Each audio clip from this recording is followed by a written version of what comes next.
Dans les 12 prochains mois, je vais scaler mon agence à plus de 100 000 € par mois de profit. J'ai pris toutes mes notes, je vous les ai mises dans un Miro et je vais vous expliquer exactement le processus par lequel je vais passer pour passer de mon agence actuelle à plus de 100 000 € par mois grâce à l'intelligence artificielle. Et pour cela, j'ai besoin de 3 piliers. Tout d'abord, il me fallait un produit, il fallait trouver un moyen d'avoir des clients pour ceci et il va falloir que je délivre ce produit parce que c'est bien de vendre, mais il faut réussir à délivrer. Dans un premier temps, j'ai passé du temps à essayer de comprendre le produit dont mes clients avaient besoin. En réalité, c'était déjà assez simple. Moi, pour rappel, je travaille avec les cliniques en France et mon objectif était de les aider à avoir plus de clients, ce que je fais toujours grâce aux réseaux sociaux. Le fait est qu'on apporte du trafic à ces cliniques, parfois en faisant plusieurs millions de vues par vidéo. Et le problème qu'on avait, c'est qu'aujourd'hui, les cliniques n'arrivent pas à absorber tout le trafic qu'on leur amène, c'est-à-dire qu'elles étaient littéralement injoignables. On avait plein de commentaires sur les réseaux sociaux. On a essayé de vous contacter, on n'a pas de réponse. Les gens râlaient. Donc, c'est soit je continue à apporter toujours plus de trafic à ces cliniques, soit j'apporte une solution supplémentaire, c'est-à-dire que vous avez du trafic, mais on vous apporte également l'outil pour gérer ce trafic. Deuxièmement, on a analysé la concurrence. Concrètement, qu'est-ce que les gens proposent sur le marché? Et le troisième point, c'était de faire de la publicité, où on a commencé très large, on a trouvé les besoins, on a identifié les besoins principaux pour lesquels on va proposer 3 solutions spécifiques. C'est comme ça qu'on a développé le produit. Tu parles tout d'abord à tes clients, tu analyses tes concurrents et ensuite tu peux lancer de la publicité ou faire de la prospection pour comprendre les besoins. Mais généralement, tu parles déjà à tes 10 meilleurs clients et tu as déjà une idée de l'état du marché. Et deuxièmement, il fallait trouver un produit qui répond aux besoins qu'on avait identifiés. Moi, je ne suis pas développeur et je suis marketeur. Donc, c'est soit je dépense 6 mois à essayer de plus ou moins comprendre les automatisations, soit je recrute quelqu'un qui sera bien meilleur que moi et c'est ce que j'ai fait. Donc, après avoir compris les besoins du marché et ce qui se proposait, eh bien, il va falloir développer un premier produit. Pas besoin que ce soit parfait et on a décidé de partir sur un MVP, Minimum Viable Product, c'est-à-dire que c'est un produit qui a vraiment un niveau d'élaboration minimum qui nous permet déjà d'aller le tester dans un premier temps sans se lancer dans des développements complexes et coûteux, qui a été délégué dès le départ. La deuxième étape, ça doit être de trouver et de closer les premiers clients sans social proof, ce qui n'est pas facile. L'objectif, c'est tout simplement break-even, c'est-à-dire de ne pas nécessairement gagner beaucoup d'argent, mais au moins déjà d'avoir le premier produit qui fonctionne, qui est testé, l'équipe qui est rodée et les premiers produits qu'on va pouvoir scaler ensuite. Et le tout pour réussir à aller chercher les premières preuves sociales. Les erreurs à éviter, c'était de faire tout seul et c'est ce que j'ai fait jusqu'à présent dans mes agences. J'étais au four et au moulin et je me suis bien rendu compte que mon temps n'était pas illimité, que je n'étais pas une personne de l'opérationnel, mais que j'étais un entrepreneur. Un entrepreneur est simplement là pour trouver le meilleur des talents, les assembler pour proposer les meilleurs produits. Et donc, j'ai recruté directement un expert qui pouvait m'aider. Et le but étant de développer une V1 qui va être améliorée avec le temps, mais on a déjà les produits qui tournent avec le temps. Mais ça sera dans un second temps. Le but étant d'avoir les meilleurs social proof, tout simplement pour avoir les meilleurs produits du marché. Pour pouvoir lancer la phase d'acquisition, très simple, c'est le même process que pour l'élaboration du produit. Pour l'acquisition, j'ai discuté avec mes clients actuels qui ont été tout simplement mes premiers clients, mes premiers bêta-testeurs. On a lancé un peu de publicité pour aller chercher les premiers clients, faire les premiers tests et ensuite boucle MVP, close, délivrabilité, scaling, feedback, on relance un produit, on close, on délivre, on scale. Voilà exactement les fondations et ce qui nous a permis de pouvoir lancer ce produit rapidement, à moindre coût et efficacement. Le but étant d'avoir tout simplement le meilleur produit du marché avec le moins de risques associés, notamment en termes de finances et de temps. En résumé, il te faut un bon produit. Un bon produit, c'est un produit qui répond à un besoin. Tu peux poser la question à tes clients actuels, analyser la concurrence ou en faire de la publicité pour avoir les premières demandes. Tu closes, tu recrutes un expert ou si tu es expert toi-même, tu peux développer le premier produit en MVP, encaisser de l'argent, le faire tester, améliorer le produit et c'est là qu'on va se concentrer sur la délivrabilité parce que closer et avoir un produit qui tient la route, c'est bien, mais en revanche, si tu n'arrives pas à délivrer, c'est-à-dire à pouvoir vendre ce produit à plus de personnes, tu vas être bloqué. Et pour générer 2, 3, 4, 5 000 € par mois, aucun souci. Par contre, pour aller chercher les 100 000 €, ça va demander un peu plus de volume qui nécessite d'avoir une délivrabilité qui est vraiment structurée. Donc, les fondamentaux que tu dois respecter, c'est un produit de qualité avec une délivrabilité au top et un moyen d'acquisition, c'est-à-dire un moyen d'aller chercher des clients sans forcément prospecter et sans dépendre uniquement du bouche à oreille. Tu vas devoir identifier leurs besoins spécifiques, identifier la concurrence, faire de la publicité pour commencer à trouver tes premiers clients et c'est là que tu vas pouvoir te lancer beaucoup plus dans la partie délivrabilité. La partie délivrabilité qui se structure de cette manière-ci. Tout d'abord, tu vas trouver une personne qui va pouvoir faire ces tâches pour toi mieux que toi, ou si tu es un expert, tu vas pouvoir les faire toi-même. Donc ça, c'est vraiment la partie MVP. Tu vas ensuite aller chercher tes premiers clients, tu vas être rentable, t'assurer que tu sois rentable, on viendra sur les seuils de rentabilité plus tard, et tu vas devoir aller chercher les meilleurs experts, standardiser Le premier service, on va en avoir 3 dans mon agence. Donc, on va standardiser les premiers services qui va nous permettre d'avoir une satisfaction client maximale, en plus d'une équipe qui est heureuse de travailler pour ce projet. Qu'est-ce qu'un service de qualité? C'est un service qui est rapide, qui est facile et qui est fiable. Rapide à utiliser, parce que tu ne dois pas rajouter de la complexité. Bien souvent, les gens veulent ajouter de l'intelligence artificielle, des automatisations, mais ils se rendent compte qu'en réalité, ça ajoute plus de complexité et donc tu perds en rapidité. Ça doit être hyper facile à utiliser et ça doit être fiable parce que ça ne sert à rien de mettre en place une usine à gaz si tous les 3 jours ça plante et que ton client doit te rappeler pour tout rebooter et tout remettre en place. Et donc, c'est ce qui va faire que tu as une team qui est heureuse, une motivation élevée, un engagement élevé, des clients qui sont satisfaits, une équipe qui voit qu'elle travaille dans la bonne direction et c'est vraiment la clé d'une croissance durable. Tu as besoin d'avoir ces 3 éléments et une équipe engagée pour avoir les meilleurs résultats. Et ce n'est qu'en ayant les meilleurs résultats, quoi que tu fasses, que tu vas réussir à développer ta croissance et pouvoir entraîner ce cycle de croissance pour passer des premiers milliers d'euros aux premières dizaines de milliers d'euros jusqu'aux centaines de milliers d'euros. Tu vas devoir améliorer tes process, c'est-à-dire améliorer les procédures internes que tu as dans ton entreprise, la procédure d'onboarding d'un nouveau client, la procédure de délivrabilité de ce client, la procédure en cas de problème, la procédure de recrutement de tes équipes, enfin bref, tout ce qui fait que ton entreprise va tourner et tu vas devoir déléguer des tâches à des personnes encore plus compétentes, qui le feront encore mieux que toi et beaucoup plus rapide. Que tu sois un expert ou que tu aies des connaissances qui soient générales comme moi, tu vas devoir t'entourer de personnes qui soient beaucoup plus qualifiées, beaucoup plus expertes que toi, parce que tu ne peux pas être au four et au moulin.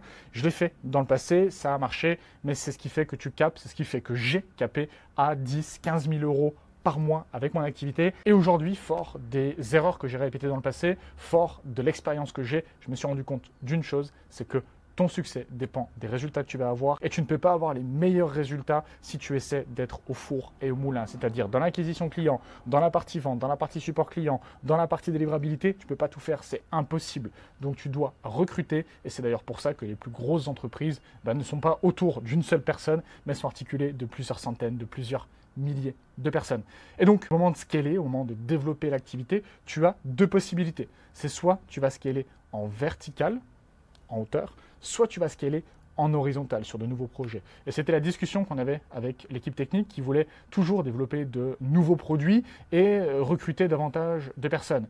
Et la décision a été prise, j'ai pris la décision de scaler en vertical et pas en horizontal. En horizontal, c'est beaucoup plus de complexité, beaucoup plus laborieux, beaucoup moins efficace, c'est-à-dire que tu as toujours de nouveaux projets, donc tu dois toujours avoir de nouveaux process, tandis que si tu scales en vertical, c'est-à-dire que tu as 1, 2 ou 3 services maximum que tu vas proposer et que tu vas vendre, que tu vas dupliquer, ça te permet de standardiser bien mieux tes process, de bien mieux les optimiser, ce qui fait que tu es beaucoup plus rentable parce que peut-être qu'un nouveau projet, tu vas le facturer 5 000 euros, tandis que si le process que tu as déjà en place, le produit que tu as déjà en place, tu le factures 2 000 euros au lieu de 5 000 euros, mais que le produit, une fois que tu l'as facturé 2 000 euros, il te coûte 100 ou 150 euros à implémenter chez ce client, tandis que le produit que tu factures 5 000 euros, il te coûte 2 500 ou 3 000 euros à développer, en plus de la complexité des allers-retours et du manque de fluidité dans le process, tu es bien plus rentable à avoir un produit qui sera peut-être un tout petit peu moins cher, mais qui est standardisé, qui est déjà rodé, qui est déjà éprouvé auprès de tes nouveaux clients et pour lequel ton équipe est déjà habituée. Donc, on va tout simplement avoir 2, 3 top services qu'on va vendre à une certaine catégorie de personnes, à une certaine niche, comme par exemple, aujourd'hui, on aide les clients à avoir beaucoup plus de business grâce à la publicité, grâce à l'organique également. Du coup, il y a des interactions. Et bien, pour gérer ces interactions, on ne va plus leur mettre en place des setters, on va simplement leur mettre en place un chatbot qui va aller directement échanger, connecter avec le trafic qu'on leur a apporté via la communication organique et la publicité qu'on a en place, qui va les qualifier, qui va forcément les placer en rendez-vous, en tout cas les plus qualifiés, si les personnes sont intéressées et si elles ont une réelle intention d'achat. D'où l'intérêt de déjà avoir un service de base qui fonctionne pour pouvoir simplement le proposer à tes clients les plus satisfaits. Ça te permet d'augmenter ton panier moyen et ça te permet également d'augmenter la satisfaction que tu as de la part de tes clients parce qu'ils vont avoir simplement d'encore meilleurs résultats en payant un petit peu plus, forcément. Mais qui refuserait de payer une Ferrari? Il y a des gens qui peuvent la revendre dès demain à 100 000 euros. Pour tes clients, c'est pareil. Ils ne cherchent jamais à faire des économies, ils cherchent toujours à avoir de meilleurs résultats. Fais en sorte que tes clients aient toujours de meilleurs résultats, quitte à facturer plus cher. Donc voilà concrètement la stratégie complète complète qu'on va utiliser, avoir tout simplement un système d'acquisition via la publicité. L'objectif, c'est pas d'aller chercher des clients le moins cher possible. L'objectif, ça va être simplement d'avoir des coûts d'acquisition qui couvrent le front qu'on va mettre. Par exemple, les frais d'installation de 2000 €, bien le but, c'est d'avoir un coût d'acquisition client aux alentours de 800, 1000 €. Le but, c'est pas de gagner de l'argent sur le front, le but, c'est de gagner de l'argent sur la durée, sur la lifetime value.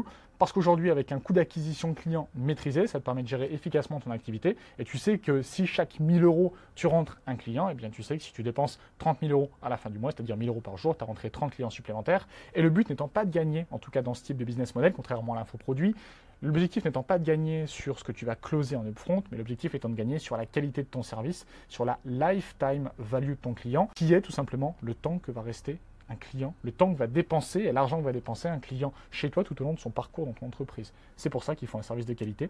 Service de qualité dit client satisfait dit client fidèle, et qui dit client fidèle dit client qui paye longtemps chaque mois chez toi, et c'est comme ça que tu vas réellement gagner de l'argent. Et c'est d'ailleurs le gros point qu'on avait dans mon agence jusqu'à présent, c'est comment est-ce qu'on arrive à avoir des clients le plus satisfaits possible, et comment est-ce qu'on arrive à avoir des clients qui vont rester le plus longtemps chez nous, qui vont continuer à nous recommander, parce que la meilleure source d'acquisition, oui, la publicité c'est bien, mais la meilleure source d'acquisition, ça reste tes clients, les clients qui sont satisfaits, les clients qui parlent. Et il y a réellement comme ça que tu gagnes de l'argent en conservant tes clients et en ayant tes meilleurs ambassadeurs, tes meilleurs commerciaux qui sont tes clients, parce que tes clients sont satisfaits de tes services. Donc tout ça pour dire que le scaling et la roadmap complète, ça va être simplement d'avoir le meilleur service qui va faire que les clients vont rester le plus longtemps possible, de couvrir les coûts d'acquisition clients, de nouveaux clients via le frais de mise en place qu'on va installer, et de gagner de l'argent sur la lifetime value, c'est-à-dire sur le temps que vont rester nos clients. Et là, en moyenne, sur les 2 dernières années, on a 80% de nos clients qui sont restés dans l'agence pour la partie communication organique, sur le community management. On vise une lifetime value bien plus importante sur cette partie-ci, mais on vise une lifetime value de plusieurs années, de plusieurs dizaines d'années, voire sur les produits qu'on va implémenter, parce qu'on aura les meilleurs produits, on aura les meilleurs process. Ça pour dire que l'objectif de chiffre d'affaires sur 10 000 € que nous rapportera un client, voici exactement comment est-ce qu'on planifie de pouvoir travailler avec nos clients. Dépenser 25% sur l'acquisition client, donc environ 2500 €, 20% dédié à l'équipe pour la délivrabilité, pour le maintien des outils qu'on va mettre en place, pour le support client, 10% lié aux outils et 45% de réinvestissement dans l'entreprise pour avoir de meilleurs outils, avoir de nouvelles technologies et toujours être à la pointe. Et il y a réellement comme ça que tu fais tourner ton entreprise, que tu augmentes la valorisation de ton entreprise, parce que tu as deux types d'entreprises. Tu peux avoir une entreprise à cash flow qui fait de grosses marges dans laquelle tu ne réinvestis pas nécessairement, telles que les infoproduits, les accompagnements, les formations, et tu peux avoir des produits qui vont te dégager peut-être un petit peu moins de cash, mais par contre qui vont dégager énormément de valorisation. Et c'est réellement comme ça que tu gagnes de l'argent sur le long terme, en ayant des clients qui sont satisfaits et en réinvestissant l'argent pour tes clients, pour avoir de meilleurs résultats. Et donc, le but pour passer de 5, 10 000 € à ces 100 000 €, ça va être de se baser sur 3 piliers. Une fois qu'on a le bon produit, qu'on a le bon système d'acquisition et qu'on a de la délivrabilité de qualité, des clients satisfaits, une équipe qui travaille en harmonie avec les différents pôles, ça va être tout simplement de capitaliser sur la social proof, sur la preuve sociale, sur les clients satisfaits. On va mettre en avant via de l'acquisition organique et payante en améliorant toujours le produit, et c'est comme ça qu'on va passer de quelques milliers d'euros par mois à plusieurs centaines de milliers d'euros par mois en ayant le meilleur produit, en ayant les meilleurs ambassadeurs que seront nos clients actuels, qu'on va mettre en avant en publicité, en organique, en ayant toujours le meilleur produit, en améliorant le produit, en ayant toujours plus de social proof, en ayant toujours de plus gros canaux d'acquisition. Et c'est exactement par ce cycle qu'on va passer de quelques milliers d'euros à plusieurs centaines de milliers d'euros chaque mois. C'était la roadmap complète, c'était une note personnelle, c'était pas la vidéo qui va faire le plus de vues. En revanche, c'est la vidéo où littéralement je donne tout, les bases de comment passer de zéro, quelques centaines, quelques milliers d'euros, à un business qui sera viable sur le long terme. Et je m'engage à ce que dans les 12 prochains mois, on ait passé la barre des 100 000 € de profit par mois via cette activité. On a déjà recruté des A-players, on a le produit qui répond déjà à un besoin, qui est déjà en test actuellement, on a déjà closé les premiers clients. Là, on se concentre vraiment sur la délivrabilité de ces premiers clients. Et le but, ça va être de prendre leur témoignage et sur ce témoignage, de le mettre en avant, d'aller améliorer le produit et de toujours closer plus de personnes, parce qu'on aura toujours plus de clients satisfaits. Et donc, qui dit plus de clients satisfaits, dit plus de bouche à oreille, dit plus de promotion, plus de communication, et dit également plus de chiffre d'affaires et donc plus de bénéfices. Si tu as la moindre question et si peut-être que tu es intéressé pour développer ton produit IA, moi désolé, j'ai rien à te vendre. J'ai pas de formation, j'ai pas ce genre de choses. Moi j'ai un accompagnement où effectivement je mets en place des systèmes d'acquisition. Mais si tu as la moindre question, n'hésite pas à le mettre en commentaire. Également, abonne-toi parce que je vais mettre 1 ou 2 vidéos par semaine relatives au développement de mon agence marketing via l'intelligence artificielle. Donc si ça t'intéresse, je t'invite vraiment à t'abonner. Ça va être important. Ça m'aide également à faire plus de vidéos. Et d'ici là, à ton succès. Si tu as la moindre question, mets-la en commentaire. Ciao, ciao.